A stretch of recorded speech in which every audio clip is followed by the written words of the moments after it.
Hey guys, in this video I will show you how to enable sensitive content on Telegram. This works both on iOS and Android devices. Please make sure to watch this video to the very end to avoid missing any vital information and making any mistakes in this process. In saying that, let's dive in.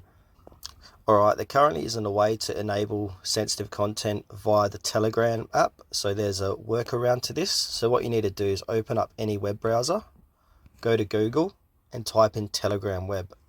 And now click on the first result that comes out from web.telegram.org, and it will prompt you to log in. So log in. I'm currently logged in. Once you've logged in the Telegram web, click on the hamburger icon, top left hand corner of your screen. And now from here, click onto settings, like so.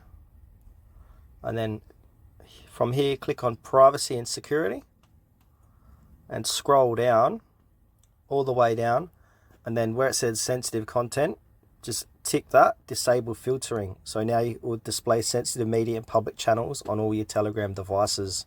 So it's as simple as that, guys. Thanks for watching this video to the very end. Please consider to like this tutorial and subscribe to our channel if you found it helpful. We really appreciate it. It helps us out a lot.